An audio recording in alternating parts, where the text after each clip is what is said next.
ঈদের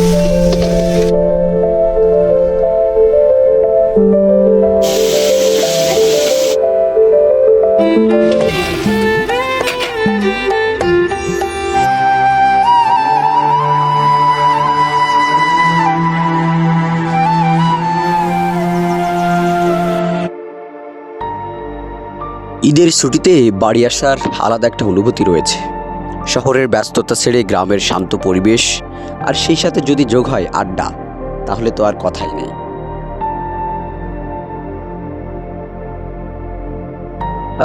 ঘড়িতে তখন ঠিক 10টা। আমরা আছি কপোতাক্ষের পাড়ে। রাতের চমৎকার পরিবেশ, চলছে এক বিশেষ পিকনিক।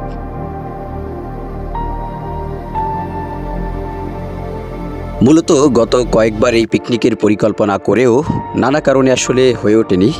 এবারের ঈদে তাই ঠিক হলো, যাই হোক পিকনিক একটা করতেই হবে। অবশেষে শুরু হলো আমাদের প্রস্তুতি। কেউ কাটাকাটিতে ব্যস্ত, কেউ আগুন জ্বালাতে।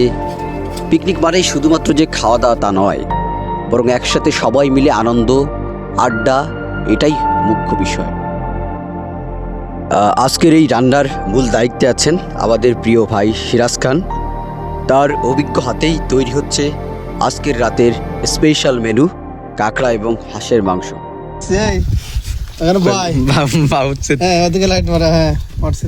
এই যে আমাদের কাঁকড়ার রান্না হবে এখানে। এই যে চুলা, আর বাউচি হচ্ছে। বাউচি পরিচয় কি? বাউচি পরিচয় কি? প্রফেশনাল কাঁকড়া রান্না করা বাবুর্চি সে। আমারটা কিনে যাইতে পারে। আজকের এই আয়োজনে কাঁকড়া কাটাকাটির মূল দায়িত্ব ছিল ইলিয়াস ভাই, ইমন, আলমগীর ভাই আর সিরাজ খানের ওপর। তাদের দক্ষ হাতে একের পর এক কাঁকড়া প্রস্তুত হচ্ছিল। কেউ পরিষ্কার করছে, কেউ কাটাকাটি করছে, আবার বাকিরা আমরা পাশে দাঁড়িয়ে উৎসাহ দিচ্ছি। আর সাথে হাসি, আড্ডা, গল্প তো আছেই।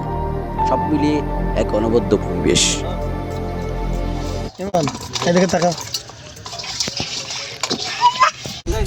ক্যামেরার দিকে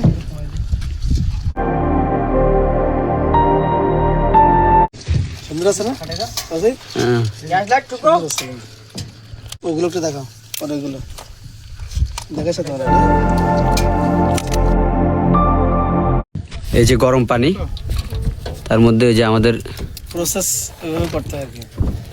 এই যে আমাদের মেন বাবুর্চি, আজকের এই পিকনিকের মেন বাবুর্চি উনি। বাবুর্চি হচ্ছে এই যে তার কাজ শুরু করে দিয়েছে।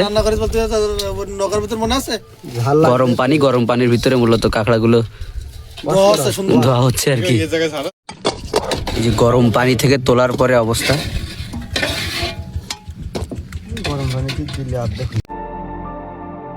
এক এক করে কড়াইতে দেওয়া হলো কাঁকড়াগুলো এবং একই সাথে হাঁসের মাংস। মশলার সাথে মিশে ধীরে ধীরে বদলে যাচ্ছিল রং আর গন্ধ, আর সেই সাথে বাড়ছিল আমাদের অপেক্ষা।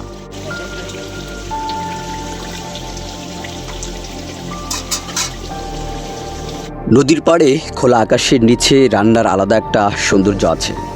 চুলার আগুন, মশলার ঘ্রাণ আর সবার হাসি, সব মিলিয়ে যেন এক অন্যরকম এক অনুভূতি তৈরি হয়।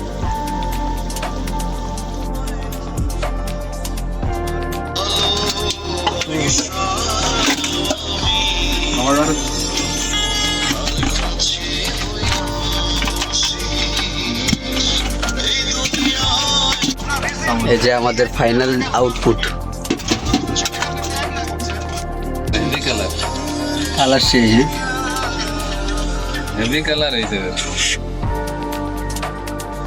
অবশেষে আমাদের অপেক্ষার পালা শেষ হলো। আমাদের রান্না শেষ। গরম অনেক আসছে না, ভালো একটা ইয়ে আসছে। ফ্লেভারটা কেমন? আর তুই হলে মানে ভালো হবে আরো। গরম গরম কাঁকড়া আর হাঁসের খাসা মাংস, এই দিয়ে শুরু হলো আমাদের আজকের ভোজন পর্ব। সিরাজ খান একে একে আর সবাইকে খাবার পরিবেশনে ব্যস্ত।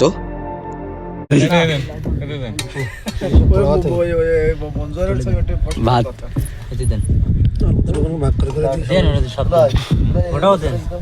না না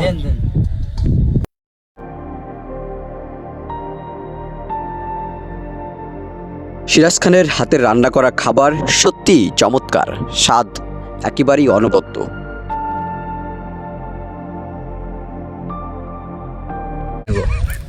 দাঁড়াও দিলাম না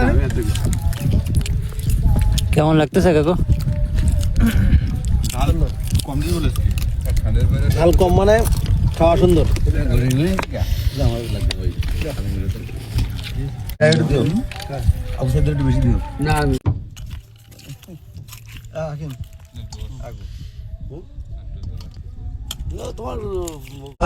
এটা হচ্ছে আবু সাইদের ফ্ল্যাট, মোটামুটি এখানে এই এতগুলা মাংস,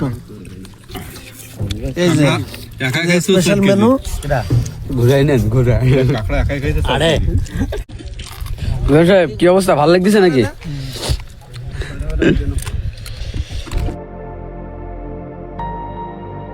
কপোতাক্ষ নদীর পাড়ে রাতের এই মুহূর্তগুলো শুধুমাত্র একটি পিকনিক নয়, এগুলো স্মৃতি, যা হয়তো সময়ের সাথে বদলাবে, কিন্তু অনুভূতি থেকে যাবে আজীবন।